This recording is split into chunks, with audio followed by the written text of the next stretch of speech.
ಲಕ್ಷ್ಮೀಂ ಕ್ಷೀರಸಮುದ್ರರಾಜತನಯಾಂ ಶ್ರೀರಂಗಧಾಮೇಶ್ವರೀಂ ದಾಸೀಭೂತ ಸಮಸ್ತದೇವವನಿತಾಂ ಲೋಕೈಕದೀಪಾಂಕುರಾಂ ಶ್ರೀಮನ್ಮಂದಕಟಾಕ್ಷಲಬ್ಧವಿಭವಾಂ ಅಮ್ಮೇಂದ್ರಗಂಗಾಧರಾಂ ತ್ವಾಂ ತ್ರೈಲೋಕ್ಯಕುಟುಂಬಿನೀಂ ಸರಸಿಜಾಂ ವಂದೇ ಮುಕುಂದಪ್ರಿಯಾಂ. ನಮಶ್ಚಂಡಿಕಾ ಶ್ರೀ ಗುರುಭ್ಯೋ ನಮಃ. ವಿಶ್ವವಾಣಿ ಯೂಟ್ಯೂಬ್ ವಾಹಿನಿಯ ಪ್ರೇಕ್ಷಕರಿಗೆ ಮತ್ತು ವೀಕ್ಷಕರಿಗೆ ನಮಸ್ಕಾರ. ವರಮಹಾಲಕ್ಷ್ಮಿ ಹಬ್ಬ ಪ್ರತಿಯೊಬ್ಬರೂ ವಿಶೇಷವಾದಂತಹ ಭಕ್ತಿ ಶ್ರದ್ಧೆಗಳಿಂದ ಆಚರಿಸ್ತಕ್ಕಂತಹ ಒಂದು ಪರ್ವಕಾಲ ಅಂತಂದರೆ ಅದು ವರಲಕ್ಷ್ಮಿಯ ಪೂಜೆ ಆರಾಧನೆ ಮಾಡತಕ್ಕಂತಹ ಶ್ರಾವಣ ಮಾಸದ ಶುಕ್ರವಾರ. ಲಕ್ಷ್ಮಿ ಯಾರಿಗೆ ಬೇಡ ಹೇಳಿ, ಪ್ರತಿಯೊಬ್ಬರಿಗೂ ಕೂಡ ಲಕ್ಷ್ಮಿ ಬೇಕೇ ಬೇಕು. ಲಕ್ಷ್ಮಿಯನ್ನು ಪೂಜೆ ಮಾಡಿ ಲಕ್ಷ್ಮಿಯ ಅನುಗ್ರಹವನ್ನು ಪಡೆದುಕೊಂಡು ಆ ಮೂಲಕ ಐಶ್ವರ್ಯ, ಸುಖ, ಸಂಪತ್ತು ಇವೆಲ್ಲವನ್ನು ಪಡೆದುಕೊಳ್ಳುವುದಕ್ಕೆ ಪ್ರತಿಯೊಬ್ಬರು ಕೂಡ ಇಚ್ಛೆ ಪಡ್ತಾರೆ. ಜೊತೆಯಲ್ಲಿ ಎಲ್ಲ ದೇವತೆಗಳಲ್ಲಿ ಹೆಚ್ಚು ಪ್ರಸಿದ್ಧಿ ಪಡೆದಿರತಕ್ಕಂಥದ್ದು ಪ್ರತಿಯೊಬ್ಬರಿಂದಲೂ ಕೂಡ ಆರಾಧಿಸಲ್ಪಡುತ್ತಿರುವಂತಹ ದೇವರು ಅಂದರೆ ಅದು ಮಹಾಲಕ್ಷ್ಮಿ. ಅದರಿಂದಲೇ ಸರ್ವಸ್ಯಾದ್ಯ ಮಹಾಲಕ್ಷ್ಮಿ ತ್ರಿಗುಣ ಪರಮೇಶ್ವರಿ ಅಂತೇಳಿ ಹೇಳ್ತಕ್ಕಂಥದ್ದು. ವರಮಹಾಲಕ್ಷ್ಮಿಯ ಶುಭ ಸಂದರ್ಭದಲ್ಲಿ ಈ ವರಮಹಾಲಕ್ಷ್ಮಿ ವ್ರತವನ್ನು ಯಾವತ್ತು ಮಾಡಬೇಕು, ವರಮಹಾಲಕ್ಷ್ಮಿ ಅಂದರೆ ಏನು, ಹಬ್ಬದ ಒಂದು ಮಹತ್ವವೇನು, ಇದರ ಆಚರಣೆ ಹೇಗೆ, ಇದರ ಫಲ ಯಾವ ರೀತಿಯಾಗಿ ಸಿಗುತ್ತೆ, ಯಾರು ಮಾಡಬೇಕು ಯಾರು ಮಾಡಬಾರ್ದು, ಹೇಗೆ ಮಾಡಬೇಕು, ಈ ಎಲ್ಲ ವಿಷಯಗಳನ್ನು ನಾವು ಸಂಕ್ಷೇಪವಾಗಿ ತಿಳಿದುಕೊಳ್ಳೋಣ. ಮೊದಲನೇದಾಗಿ ಗೊಂದಲ ಇರತಕ್ಕಂಥ ಪ್ರತಿಯೊಬ್ಬರಿಗೂ ಕೂಡ 21ನೇ ತಾರೀಕು ಶುಕ್ರವಾರ ಮಾಡಬೇಕಾ ಅಥವಾ 28ನೇ ತಾರೀಕು ಶುಕ್ರವಾರ ಹುಣ್ಣಿಮೆ ದಿವಸ ಮಾಡಬೇಕಾ ಅನ್ನತಕ್ಕಂತಹ ಗೊಂದಲ ಇದೆ.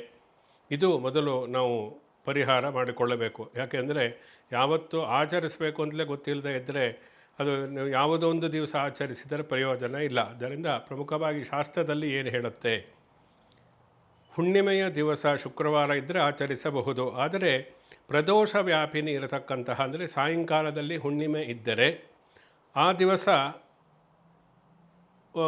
ಶುಕ್ರವಾರದ ದಿವಸ ವರಮಹಾಲಕ್ಷ್ಮಿ ವ್ರತವನ್ನು ಆಚರಿಸಬಹುದು ಅನ್ನತಕ್ಕಂಥದ್ದು ಹೇಳಿದ್ದಾರೆ ಶಾಸ್ತ್ರದಲ್ಲಿ ಪ್ರಮುಖವಾಗಿ. ಆದ್ದರಿಂದಲೇ ಕೃಷ್ಣಪಕ್ಷೆ ಯಾವತ್ತು ಕೃಷ್ಣಪಕ್ಷದ ಪಾಡ್ಯ ಹುಣ್ಣಿಮೆಯ ದಿವಸ ಬರುತ್ತೋ ಅಂದರೆ ಕೃಷ್ಣಪಕ್ಷದ ಶುಕ್ರವಾರದ ದಿವಸ ಆಚರಣೆಯನ್ನು ಮಾಡಬಾರದು ಅಂಥೇಳಿ ಅರ್ಥ.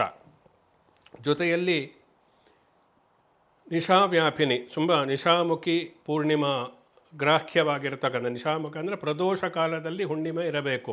28ನೇ ತಾರೀಕು ಶುಕ್ರವಾರ ಬೆಳಿಗ್ಗೆ 9 ಗಂಟೆಯ ಅಷ್ಟೊತ್ತಿಗೆ ಅಂದರೆ 6 ಗಳಿಗೆ, ಕೇವಲ 6 ಗಳಿಗೆ ಇರುವುದರಿಂದ 28ನೇ ತಾರೀಕು ಶುಕ್ರವಾರ ಬೆಳಿಗ್ಗೆ ಹುಣ್ಣಿಮೆ ಆಗೋಗಿ ಬಿಡುವುದರಿಂದ ಪ್ರದೋಷ ಕಾಲದಲ್ಲಿ ಅಂದರೆ ನಿಶಾಮುಖ ಅಂದರೆ ಪ್ರದೋಷ ಕಾಲದಲ್ಲಿ ಸಾಯಂಕಾಲದಲ್ಲಿ ಹುಣ್ಣಿಮೆ ಇಲ್ಲದೇ ಇರುವುದರಿಂದ, ಜೊತೆಯಲ್ಲಿ ಕೃಷ್ಣ ಪಕ್ಷವು ಕೂಡ ಪ್ರಾರಂಭ ಆಗಿ ಪ್ರತಿಪದಿ ಅಂದರೆ ಪಾಡ್ಯ ಬಂದಿರುವುದರಿಂದ 28ನೇ ತಾರೀಕು ಶುಕ್ರವಾರ ವರಮಹಾಲಕ್ಷ್ಮಿ ವ್ರತವನ್ನು ಮಾಡುವಂತಿಲ್ಲ. ಅವತ್ತು ಮಾಡುವುದರಿಂದ ಯಾವುದೇ ಫಲ ಸಿಗುವುದಿಲ್ಲ. ಇದು ಪ್ರಮುಖವಾಗಿ ತಿಳಿದುಕೊಳ್ಳಬೇಕು. ಆದ್ದರಿಂದ 21ನೇ ತಾರೀಕು ಶುಕ್ರವಾರ ಹುಣ್ಣಿಮೆಗೆ ಸಮೀಪದಲ್ಲಿರತಕ್ಕಂತಹ ಶುಕ್ರ ಅಂದರೆ 2ನೇ ಶುಕ್ರವಾರವೂ ಹೌದು, ಹುಣ್ಣಿಮೆಗೆ ಸಮೀಪದಲ್ಲಿರತಕ್ಕಂತಹ ಶುಕ್ರವಾರವೂ ಕೂಡ ಆಗಿರುವುದರಿಂದ 21ನೇ ತಾರೀಕು ಶುಕ್ರವಾರ ಪ್ರತಿಯೊಬ್ಬರೂ ಕೂಡ ವರಮಹಾಲಕ್ಷ್ಮಿ ವ್ರತವನ್ನು ಆಚರಣೆಯನ್ನು ಮಾಡಬೇಕಾಗುತ್ತೆ. ಆದ್ದರಿಂದ ಚಾರುಮತಿಯೂ ಕೂಡ ಅದೇ ಈ ವರಮಹಾಲಕ್ಷ್ಮಿಯ ಕಥೆಯಲ್ಲಿ ಬರುತ್ತೆ. ಶ್ರಾವಣೇ ಮಾಸೆ ಚಾರುಮತಿ ಶುಕ್ಲಪಕ್ಷೇತು ಬೈರಾತ್ರೋ ಶ್ರಾವಣೇ ಮಾಸಿ ಶಾಂತಿಮೆ ಮೃಗಮಾಸರ ಸಂಯುಕ್ತ ಶ್ರಾವಣೇ ಮಾಸಿ ಪೂರ್ಣಿಮೆ ಪ್ರದೋಷ ವ್ಯಾಪಿನಿ ಸಾಚೇತ್ ಗ್ರಾಹ್ಯ ಮಹಾಲಕ್ಷ್ಮಿ ವ್ರತೇ ಶುಭ ಅಂಥೇಳಿ ಸ್ಕಂದ ಪುರಾಣದಲ್ಲಿಯೂ ಕೂಡ ಹುಣ್ಣಿಮೆಗೆ ಸಮೀಪದಲ್ಲಿರ್ತಕ್ಕಂತಹ ಶುಕ್ರವಾರ ಯಾವುದು ಆ ದಿವಸ ಪ್ರದೋಷ ವ್ಯಾಪಿನಿ ಇರತಕ್ಕಂತಹ ಸಮಯದಲ್ಲಿ ವರಮಹಾಲಕ್ಷ್ಮಿ ವ್ರತವನ್ನು ಮಾಡಬೇಕು ಅನ್ನತಕ್ಕಂಥದ್ದನ್ನು ಸ್ಪಷ್ಟವಾಗಿ ಸ್ಕಂದ ಪುರಾಣದಲ್ಲಿ, ಭವಿಷ್ಯೋತ್ತರ ಪುರಾಣದಲ್ಲಿ ಎಲ್ಲಾದರೂ ಕೂಡ ನಮಗೆ ಹೇಳಿದ್ದಾರೆ. ಅದಕ್ಕೆ ವಿರುದ್ಧವಾಗಿ ಯಾವತ್ತು ಮಾಡಬಾರದು ಅವತ್ತೇ ಮಾಡಿದ್ರೆ ಅದರಿಂದ ಕೆಲವೊಂದು ಪ್ರತ್ಯವಾಯು ದೋಷ ಅಂತೇಳಿ ಹೇಳ್ತಾರೆ. ದೋಷವು ಕೂಡ ಬರುತ್ತೆ, ಫಲ ಸಂಪೂರ್ಣವಾಗಿ ಸಿಗುವುದಿಲ್ಲ. ಆದ್ದರಿಂದ 21ನೇ ತಾರೀಕು ಪ್ರತಿಯೊಬ್ಬರೂ ಅದರ ಆಚರಣೆಯನ್ನು ಮಾಡಬೇಕಾಗುತ್ತೆ. ಇನ್ನು ವರಮಹಾಲಕ್ಷ್ಮಿ ವ್ರತಕ್ಕೆ ಯಾಕೆ ಇಷ್ಟೊಂದು ಮಹತ್ವ ಅನ್ನತಕ್ಕಂಥದ್ದನ್ನು ನಾವು ತಿಳಿದುಕೊಳ್ಳೋಣ. ಅಂದರೆ ಅದೇ ಹೇಳುತ್ತೆ, ಹೆಸರಲ್ಲೇ ಇದೆ. ಲಕ್ಷ್ಮೀ ಪೂಜೆಯನ್ನು ಪ್ರತಿಯೊಬ್ಬರು ಪ್ರತಿನಿತ್ಯವೂ ಕೂಡ ಮಾಡ್ತಾರೆ, ಶುಕ್ರವಾರದ ದಿವಸ ವಿಶೇಷವಾಗಿ ಮಾಡ್ತಾರೆ. ಆದರೆ ಶ್ರಾವಣ ಮಾಸದ ಶುಕ್ಲ ಪಕ್ಷದ 2ನೇ ಶುಕ್ರವಾರ ಅಥವಾ ಹುಣ್ಣಿಮೆಗೆ ಸಮೀಪದಲ್ಲಿರ್ತಕ್ಕಂತಹ ಶುಕ್ರವಾರದ ದಿವಸ ಬರತಕ್ಕಂತಹ ಲಕ್ಷ್ಮೀ ಪೂಜೆಗೆ ವರಮಹಾಲಕ್ಷ್ಮಿ ಪೂಜೆ ಅಂತೇಳಿ ಹೇಳ್ತಾರೆ. ಹೆಸರಲ್ಲೇ ಇದೆ, ವರವನ್ನು ಕೊಡ್ತಕ್ಕಂಥವಳು ವರಲಕ್ಷ್ಮಿ. ವರಲಕ್ಷ್ಮಿ ವಸುಪ್ರದ ಅನ್ನತಕ್ಕಂಥದ್ದು ಅಷ್ಟೋತ್ತರದಲ್ಲಿ ಬರುತ್ತೆ. ಆದ್ದರಿಂದ ಲಕ್ಷ್ಮಿಯ ಪೂಜೆಯನ್ನು ಈ ಶುಕ್ರವಾರದ ದಿವಸ ಮಾಡುವುದರಿಂದ ಶೀಘ್ರದಲ್ಲಿ ನಮಗೆ ಅವಳ ಅನುಗ್ರಹ ಅನ್ನತಕ್ಕಂಥದ್ದು ಉಂಟಾಗುತ್ತೆ. ಕ್ಷಿಪ್ರಪ್ರಸಾದಿನ್ಯೇ ನಮಃ ಅನ್ನತಕ್ಕಂಥದ್ದು ಲಕ್ಷ್ಮಿಗೆ ಇನ್ನೊಂದು ಹೆಸರು. ಅದನ್ನು ಶೀಘ್ರವಾಗಿ ಫಲವನ್ನು ಕೊಡ್ತಾಳೆ. ನಾವು ಏನು ಬಯಕೆ ಈಡೇ ಆ ಕಾಪನೆಗಳನ್ನು ಇಟ್ಟುಕೊಂಡು ಮಾಡ್ತೀವ, ಐಶ್ವರ್ಯ, ಸಂಪತ್ತು, ಆರೋಗ್ಯ ಎಲ್ಲವನ್ನು ದಯಪಾಲಿಸ್ತಕ್ಕಂತಹ ಒಂದು ಹಬ್ಬ ಅಂತಂದರೆ ಅದು ವರಮಹಾಲಕ್ಷ್ಮಿಯ ಪೂಜೆ. ಇದರಿಂದಲೇ ವರಮಹಾಲಕ್ಷ್ಮಿಯ ಪೂಜೆಯನ್ನು ಮಾಡತಕ್ಕಂಥದ್ದು, ಅವಳಿಗಿನ್ನೂ ಕೂಡ ಮಂಗಳವನ್ನು ಉಂಟು ಮಾಡತಕ್ಕಂಥವಳು ಅಂತ ವರಮಹಾಲಕ್ಷ್ಮಿಗೆ.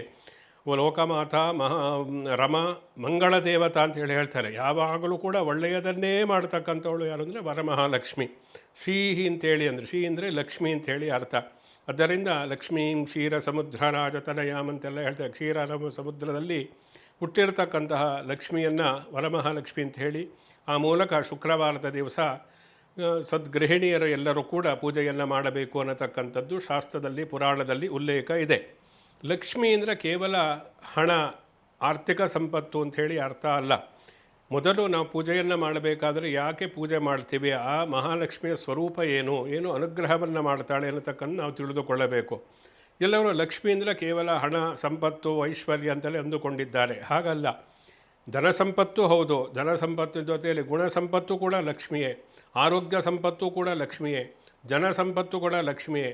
ಹೀಗೆ ಪ್ರತಿಯೊಂದು ನಮ್ಮಲ್ಲಿ ಏನು ವಿಶೇಷವಾದಂತಹ ವೈಶಿಷ್ಟ್ಯತೆ ಉಳ್ಳಂತಹ ಗುಣ ಇದೆ, ವಿಶೇಷವಾದಂತಹ ಶಕ್ತಿ ಏನಿದೆ, ಅದೆಲ್ಲವೂ ಕೂಡ ಲಕ್ಷ್ಮಿಯಾಗಿರತಕ್ಕಂಥದ್ದು. ಲಕ್ಷ್ಮಿಯ ಅನುಗ್ರಹ ಇಲ್ಲದೇ ಇದ್ದರೆ ನಾವು ಜೀವನದಲ್ಲಿ ಮೇಲೆ ಬರುವುದಕ್ಕೆ, ಯಾವುದೇ ಸಾಧನೆಯನ್ನು ಮಾಡುವುದಕ್ಕೆ ಸಾಧ್ಯ ಇಲ್ಲ. ಕಾರ್ಯಸಿದ್ಧಿಯಾಗಬೇಕಾದರೆ, ವಿದ್ಯಾಸಿದ್ಧಿಯಾಗಬೇಕಾದರೆ ಲಕ್ಷ್ಮಿಯ ಅನುಗ್ರಹ ಅನ್ನತಕ್ಕಂಥದ್ದು ತುಂಬ ಮುಖ್ಯವಾಗಿರತಕ್ಕಂಥದ್ದು. ಆದ್ದರಿಂದ ವರಮಹಾಲಕ್ಷ್ಮಿ ಹಬ್ಬದ ದಿವಸ ಅಷ್ಟಲಕ್ಷ್ಮಿಯರ ಸಹಿತ ಅಂದರೆ ಧನಲಕ್ಷ್ಮಿ, ಧಾನ್ಯಲಕ್ಷ್ಮಿ, ಸಂತಾನಲಕ್ಷ್ಮಿ, ವಿದ್ಯಾಲಕ್ಷ್ಮಿ, ಶೌರ್ಯಲಕ್ಷ್ಮಿ, ಕೀರ್ತಿಲಕ್ಷ್ಮಿ, ಸೌಮ್ಯಲಕ್ಷ್ಮಿ, ವಿಜಯಲಕ್ಷ್ಮಿ, ಹೀಗೆ ಅಷ್ಟಲಕ್ಷ್ಮಿಯ ಸಹಿತ ಮಹಾಲಕ್ಷ್ಮಿಯನ್ನು ಪೂಜೆ ಮಾಡುವುದಕ್ಕೆ ವಿಶೇಷವಾದಂತಹ ಒಂದು ಹಬ್ಬ ಅಂದರೆ ಅದು ವರಮಹಾಲಕ್ಷ್ಮಿಯ ಒಂದು ಹಬ್ಬ. ಆದ್ದರಿಂದ ಈ ವರಮಹಾಲಕ್ಷ್ಮಿಯ ಒಂದು ಮಹಿಮೆಯನ್ನು ತಿಳಿದುಕೊಂಡು ಆ ಮೂಲಕ ವರಮಹಾಲಕ್ಷ್ಮಿಯ ವ್ರತವನ್ನು ಆಚರಣೆಯನ್ನು ಮಾಡಬೇಕು. ನಮ್ಮ ಶಾಸ್ತ್ರ ಸಂಪ್ರದಾಯದಲ್ಲಿ ಯಾವ ರೀತಿಯಾಗಿ ಮಾಡಬೇಕು ಅಂತ ಹೇಳಿದ್ದಾರೆ ಅನ್ನತಕ್ಕಂಥ ತುಂಬ ಮುಖ್ಯ. ಯಾವುದೇ ಹಬ್ಬ ಆದರೂ ಕೂಡ ಅದಕ್ಕೆ ಪ್ರಮುಖವಾಗಿರತಕ್ಕಂಥದ್ದು ಶುಚಿರ್ಭೂತನಾಗಿ ನಿತ್ಯ ಕರ್ಮಗಳನ್ನು ಆಚರಿಸಿಕೊಳ್ಳಬೇಕು. ನಂತರದಲ್ಲಿ ಉಪವಾಸ ಪ್ರತಿಯೊಂದಕ್ಕೂ ಇದೆ. ನೀವು ವರಮಹಾಲಕ್ಷ್ಮಿ ವ್ರತ ಏನಿದೆ, ಪೂಜೆ ಏನಿದೆ, ಇದು ಅನಾದಿ ಕಾಲದಿಂದಲೂ ಕೂಡ ಸಾಯಂಕಾಲದಲ್ಲಿ ಮಾಡಬೇಕು ಅಂತ ಹೇಳಿರತಕ್ಕಂಥದ್ದು. ಪ್ರದೋಷ ಕಾಲದಲ್ಲಿ ದೇವಿಯ ಪೂಜೆ, ಲಕ್ಷ್ಮೀ ಪೂಜೆ ಎಲ್ಲಕ್ಕೂ ಕೂಡ ಸಾಯಂಕಾಲ ಪ್ರಶಸ್ತವಾಗಿರತಕ್ಕಂಥದ್ದು. ಅವರವರ ಸಂಪ್ರದಾಯದಲ್ಲಿ ಹಿಂದಿನ ಕಾಲದಿಂದಲೂ ಕೂಡ ನಡೆದುಕೊಂಡು ಬಂದಿದ್ದರೆ ಅಂಥವರು ಬೆಳಗಿನಿಂದ ಉಪವಾಸ ಇದ್ದು ಸಾಯಂಕಾಲದಲ್ಲಿ ಪ್ರದೋಷ ಕಾಲದಲ್ಲಿ ವರಮಹಾಲಕ್ಷ್ಮಿ ಪೂಜೆಯನ್ನು ಮಾಡ್ತಾರೆ. ಇದು ಸರಿಯಾದಂತಹ ಕ್ರಮ. ಇನ್ನು ಬೆಳಗಿನ ಸಮಯದಲ್ಲಿ ಮಾಡಬಾರದು ಅಂತ ಹೇಳಿ ಅರ್ಥ ಅಲ್ಲ. ಎಲ್ಲರೂ ಕೂಡ ಬೆಳಿಗ್ಗೆ ಮಾಡತಕ್ಕಂಥದ್ದು ಬೆಳಿಗ್ಗೆ ಮಾಡಬಹುದು. ಅಂದರೆ ಶುಕ್ರವಾರದ ಸೂರ್ಯೋದಯದಿಂದ ಸೂರ್ಯಾಸ್ತದವರೆಗೆ ಯಾವಾಗಕ್ಕೇನು ಮುಹೂರ್ತ ನೋಡಬೇಕಾಗಿಲ್ಲ. ರಾಹುಕಾಲ, ಗುಳಿಗೆ ಕಾಲ, ಯಮಗಂಡ ಕಾಲವೂ ಕೂಡ ನೋಡಬೇಕಾಗಿಲ್ಲ. ಆದರೆ ಎಷ್ಟು 10ವರೆಯಿಂದ 12 ಶುಕ್ರವಾರ ರಾಹುಕಾಲ ಇರುತ್ತೆ. ಆ ಸಮಯದಲ್ಲಿ ಎಷ್ಟೋ ಜನ ಪೂಜೆಯನ್ನು ಮಾಡುವುದಿಲ್ಲ. ಅಂದರೆ ಒಂದು ಪರ್ವಕಾಲ ಇದೆ, ಹಬ್ಬ ಹರಿದನೆ ಅಂದರೆ ಆ ದಿವಸ ಸಂಪೂರ್ಣವಾಗಿಯೇ ಪವಿತ್ರ ದಿವಸವೇ. ಯಾವ ಸಮಯದಲ್ಲಿ ಬೇಕಾದರೂ ನಾವು ಆ ಲಕ್ಷ್ಮೀ ಪೂಜೆಯನ್ನು ಮಾಡಬಹುದು. ಅದರಿಂದ ಶುಕ್ರವಾರದ ದಿವಸ ಶುಚಿರ್ಭೂತರಾಗಿ ಉಪವಾಸವನ್ನು ಮಾಡಿ ಆ ಮೂಲಕ ಲಕ್ಷ್ಮಿಯನ್ನು ನಾವು ಪೂಜೆಯನ್ನು ಮಾಡಬೇಕು. ಆ ಚಾರುಮತಿ ಅನ್ನತಕ್ಕ ಕಥೆಯಲ್ಲಿ, ವರಮಹಾಲಕ್ಷ್ಮಿ ಕಥೆಯಲ್ಲಿ ಚಾರುಮತಿ ಅನ್ನತಕ್ಕಂತಹ ಸದ್ಗೃಹಿಣಿ ಮಹಾಲಕ್ಷ್ಮಿಯ ಪೂಜೆಯನ್ನು ಮಾಡಿ ಲಕ್ಷ್ಮಿಯ ಅನುಗ್ರಹವನ್ನು, ಆಶೀರ್ವಾದವನ್ನು ಪಡೆದುಕೊಂಡು ಆ ಮೂಲಕ ಧನ ಸಂಪತ್ತು, ಸಾಂಸಾರಿಕವಾದಂತಹ ಎಲ್ಲ ಸುಖವನ್ನು, ಸಂಪತ್ತನ್ನು ಪಡೆದುಕೊಂಡು ಅನ್ನತಕ್ಕಂಥದ್ದು ವರಮಹಾಲಕ್ಷ್ಮಿ ವ್ರತಕಥೆಯಲ್ಲಿ ನಾವು ನೋಡ್ತೀವಿ. ಹೀಗೆ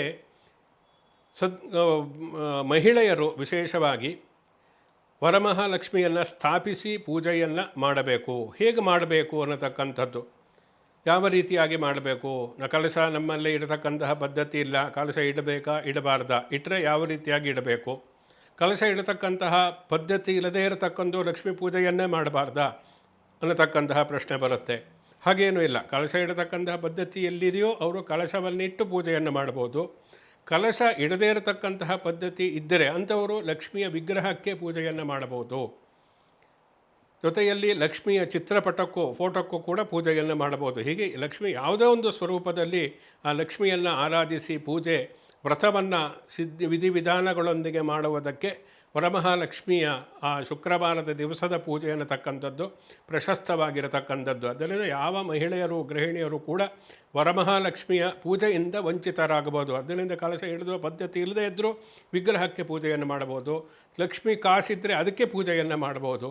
ಆದರೆ ಕಲಶ ಎಲ್ಲ ಇಟ್ಟು ಮಾಡತಕ್ಕಂಥದ್ದು ಏನಿದೆ ಅದು ಎಲ್ಲವೂ ಕೂಡ ಕ್ರಮಬದ್ಧವಾದಂತಹ ವ್ರತದ ಒಂದು ವಿಧಾನಗಳನ್ನು ಒಳಗೊಂಡಿರುತ್ತೆ. ಅಂದರೆ ಯಾವ ರೀತಿಯಾಗಿ ಮಾಡಬೇಕು?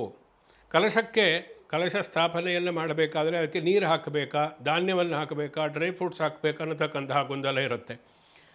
ಕಲಶಕ್ಕೆ ಪ್ರಧಾನವಾಗಿ ನೀರನ್ನು ಹಾಕತಕ್ಕಂತಹ ಸಂಪ್ರದಾಯ ಇರತಕ್ಕಂಥವ್ರು ನೀರನ್ನು ಕೂಡ ಹಾಕಿ ಇಮಮ್ಮೆ ಗಂಗೆ ಯಮನೆ ಅನ್ನತಕ್ಕಂತಹ ಮಂತ್ರದಿಂದ ಅದನ್ನು ಗಂಗೆ ಚಮನೆ ಚೈವ ಗೋದಾವರಿ ಸರಸ್ವತಿ ನರ್ಮದೆ ಸುಂದ ಕಾವೇರಿ ಜಲೇಸ್ಮಿನ್ ಸನ್ನಿಧಿಂಕುರು ಅನ್ನತಕ್ಕಂತಹ ಮಂತ್ರವನ್ನು ಹೇಳಿ ನೀರಿನಲ್ಲಿ ಮಹಾಲಕ್ಷ್ಮಿಯನ್ನು ಆವಾಹಿಸಿ ಪೂಜೆಯನ್ನು ಮಾಡಬಹುದು. ಆದರೆ ಧಾನ್ಯಲಕ್ಷ್ಮಿ ಧನಲಕ್ಷ್ಮಿ ಅಂಥೇಳಿ ನಾವು ಲಕ್ಷ್ಮಿಗೆ ಹೇಳುವುದರಿಂದ ಸಾಮಾನ್ಯವಾಗಿ ಗರಿಷ್ಠ ಪ್ರಮಾಣದಲ್ಲಿ ಪ್ರತಿಯೊಬ್ಬರು ಕೂಡ ಲಕ್ಷ್ಮಿಯ ಕಲಶಕ್ಕೆ ಧಾನ್ಯವನ್ನು ಹಾಕ್ತಾರೆ. ಅಂದರೆ ಗೋಧಿ ಇರ್ಬೋದು, ಅಕ್ಕಿ ಇರ್ಬೋದು. ಆ ಧಾನ್ಯವನ್ನು ಹಾಕಿ ಅದಕ್ಕೆ ಪುಷ್ಪ ಪಲ್ಲವಗಳು ಅಂದರೆ ಹೂವನ್ನು ಹಾಕಿ, ಪಲ್ಲವ ಅಂದರೆ ಚಿಗುರುಗಳು, ಈ ಪಂಚ ಚಿಗುರುಗಳನ್ನು ಹಾಕತಕ್ಕಂತಹ ಒಂದು ಕ್ರಮವೂ ಕೂಡ ಇದೆ. ಆ ಚಿಗುರನ್ನು ಹಾಕಿ ಅರಿಶಿನ, ಕುಂಕುಮ, ಚಂದನ, ಗಂಧ ಇವೆಲ್ಲವನ್ನು ಕಲಶದಲ್ಲಿ ಹಾಕಿ ತೆಂಗಿನಕಾಯಿಯನ್ನು ಇಟ್ಟು ಅಲಂಕಾರವನ್ನು ಮಾಡಿ ಲಕ್ಷ್ಮಿಯನ್ನು ಆವಾಹಿಸಿ ಪೂಜೆಯನ್ನು ಮಾಡಬೇಕು. ಈ ಕಲಶ ಇಡತಕ್ಕಂಥದ್ದು ಏನಿದೆ ಇದು ಪ್ರಧಾನವಾಗಿರತಕ್ಕಂಥದ್ದು. ಕಲಶಕ್ಕೆ ದೇವಿಯ ಆವಾಹನೆಯನ್ನು, ಲಕ್ಷ್ಮಿಯ ಆವಾಹನೆಯನ್ನು ಮಾಡತಕ್ಕಂಥದ್ದು. ಇನ್ನು ನೀವು ಏನೇ ವಿಗ್ರಹವನ್ನು ಇಟ್ಟರೆ ಅಥವಾ ಯಾವುದೇ ಅಲಂಕಾರ ಎಲ್ಲ ಮಾಡಿದರೆ ಅದೆಲ್ಲವೂ ಕೂಡ ಕೇವಲ ಪ್ರದರ್ಶನಕ್ಕೆ ಆಗುತ್ತೆ. ಆದರೆ ಇದನ್ನು ಸರಿಯಾದ ರೀತಿಯಲ್ಲಿ ಕಲಶಕ್ಕೆ ಆವಾಹನೆಯನ್ನು ಮಾಡಿ ಪೂಜೆಯನ್ನು ಮಾಡಬೇಕಾಗುತ್ತೆ. ಪ್ರಮುಖವಾಗಿ ಗೃಹಿಣಿಯರು ವಿಶೇಷವಾಗಿ ಗುರು ಹಿರಿಯರ ಆಶೀರ್ವಾದವನ್ನು ಪಡೆದುಕೊಂಡು ಸಂಕಲ್ಪವನ್ನು ಮಾಡಬೇಕು. ಯಾವುದೇ ಪೂಜೆ ವ್ರತ ಆದರೂ ಕೂಡ ಅದಕ್ಕೆ ಸಂಕಲ್ಪ ಪ್ರಮುಖವಾಗಿರತಕ್ಕಂಥದ್ದು. ನಾವು ಯಾವ ಒಂದು ದೇಶಕಾಲ ಸಂಕೀರ್ತ್ಯ ಅಂತ ಹೇಳ್ತಾರೆ, ನಮ್ಮ ದೇಶವನ್ನು ನಾವು ಪೂಜೆ ಮಾಡತಕ್ಕಂತಹ ಕಾಲ ಇವೆಲ್ಲವನ್ನು ಸಂಕೀರ್ತನೆಯನ್ನು ಮಾಡಬೇಕು. ಅದನ್ನು ನಾವು ಒಂದು ಸಂಕೀರ್ತನೆ ಅಂದರೆ ಅದನ್ನು ನೆನಪು ಮಾಡಿಕೊಂಡು ಆ ಮೂಲಕ ನಮ್ಮ ದೇಶದ ಒಂದು ವೈಭವ, ನಮ್ಮ ದೇಶದಲ್ಲಿ ಜನಿಸಿರತಕ್ಕಂತಹ ಸಾರ್ಥಕತೆ ಅನ್ನತಕ್ಕಂಥದ್ದು ನಮಗೆ ಗೊತ್ತಾಗುತ್ತೆ. ನಮ್ಮ ಭಾರತ ದೇಶದ ಮಹಿಮೆ ಏನು ಅಂತ. ಅದಕ್ಕೆ ದೇಶಕಾಲ ಸಂಕೀರ್ತ್ಯ ಅಂತೇಳಿ ಹೇಳ್ತಕ್ಕಂಥ ಇದು ಸಂಕಲ್ಪದಲ್ಲಿ ಬರುತ್ತೆ. ಮೇರೋಹೋ ದಕ್ಷಿಣೆ ತೇರೆ ಶಾಲಿವಾಹನ ಸಖಿ ಇವೆಲ್ಲವೂ ಕೂಡ ಬರುತ್ತೆ. ಸಂಕಲ್ಪವನ್ನು ಮಾಡಿಕೊಂಡು ನನಗೆ ಪತಿ, ಪುತ್ರ, ಪುತ್ರಿಯರು, ಕುಟುಂಬಕ್ಕೆ ಎಲ್ಲವೂ ಕೂಡ ಮಹಾಲಕ್ಷ್ಮಿಯ ಒಂದು ಅನುಗ್ರಹ ಪ್ರಾಪ್ತಿಯಾಗಿ ಆ ಮೂಲಕ ನಮ್ಮ ಮನೆಯಲ್ಲಿ ಸುಖ, ಸಂಪತ್ತು, ಧನ, ಕನಕ, ಐಶ್ವರ್ಯ ಇವೆಲ್ಲವೂ ಕೂಡ ಸದಾ ನೆಲೆಸಿರಲಿ ಅನ್ನತಕ್ಕಂತಹ ಒಂದು ಅನುಗ್ರಹವನ್ನು ಮಾಡಬೇಕು ಎಂದು ಮಹಾಲಕ್ಷ್ಮಿಯನ್ನು ಪ್ರಾರ್ಥಿಸಿ ಸಂಕಲ್ಪವನ್ನು ಮಾಡಿ ಪೂಜೆಯನ್ನು ಪ್ರಾರಂಭವನ್ನು ಮಾಡಬೇಕು. ಎಲ್ಲ ಪೂಜೆಗಳಿಲ್ಲದ್ದೇ ಮಹಾಗಣಪತಿ ಪೂಜೆಯನ್ನು ಮಾಡತಕ್ಕಂಥದ್ದು. ನಂತರದಲ್ಲಿ ಕಲಶಕ್ಕೆ ಆವಾಹನೆಯನ್ನು ಮಾಡಬೇಕು. ಮಹಾಲಕ್ಷ್ಮಿಯನ್ನು ಆವಾಹನೆ ಮಾಡತಕ್ಕಂಥ ಪದ್ಮಪ್ರಿಯೆ ಪದ್ಮಿನಿ ಪದ್ಮಹಸ್ತೆ ಪದ್ಮಾಲಯೇ ಪದ್ಮದಲಾಯತಾಕ್ಷಿ ವಿಶ್ವಪ್ರಿಯೆ ವಿಷ್ಣು ಮನೋನುಕೂಲೆ ತತ್ಪಾದ ಪದ್ಮಂ ಮಹಿನಿಧಸ್ವ ಅನ್ನತಕ್ಕಂತಹ ಮಂತ್ರದಿಂದ ಮಹಾಲಕ್ಷ್ಮಿಯನ್ನು ಕಲಶದಲ್ಲಿ ಆವಾಹನೆಯನ್ನು ಮಾಡಿ ಧ್ಯಾನವನ್ನು ಮಾಡಬೇಕು. ಆವಾಹನೆಯನ್ನು ಕಲಶದ ಮೇಲೆ ಮಾಡಬೇಕು. ಮಹಾಲಕ್ಷ್ಮಿಗೆ ಅರ್ಘ್ಯ ಪಾದ್ಯಗಳನ್ನು ಆಚಮನವನ್ನು ಸಮರ್ಪಣೆಯನ್ನು ಮಾಡಬೇಕು. ನಂತರದಲ್ಲಿ ಮಧುಪರ್ಕವನ್ನು ಕೊಟ್ಟು ಅಭಿಷೇಕಗಳನ್ನು ಮಾಡಿ ಪಂಚಾಮೃತ ಅಭಿಷೇಕ, ಶುದ್ಧೋದಕದಿಂದ ಅಭಿಷೇಕವನ್ನು ಮಾಡಿ, ಅಭಿಷೇಕ ಮಾಡೋಕ್ಕೆ ಆಗದೇ ಇದ್ದರೆ ಪ್ರೋಕ್ಷಣೆಯನ್ನು ಮಾಡ್ಬೋದು. ನಂತರದಲ್ಲಿ ವಸ್ತ್ರ, ಉಪವೀತ ಇವುಗಳನ್ನೆಲ್ಲ ದೇವಿಗೆ ಸಮರ್ಪಣೆಯನ್ನು ಮಾಡತಕ್ಕಂಥದ್ದು.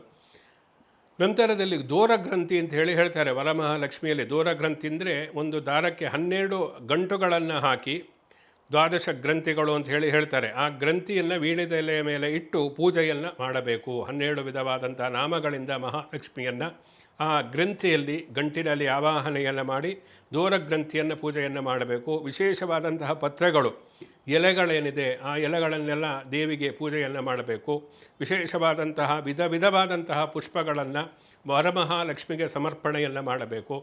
ಇನ್ನು ವಿಶೇಷವಾಗಿ ಲಕ್ಷ್ಮೀ ಸಹಸ್ರನಾಮ ಇದೆ, ಲಕ್ಷ್ಮೀ ಅಷ್ಟೋತ್ತರ ಇದೆ.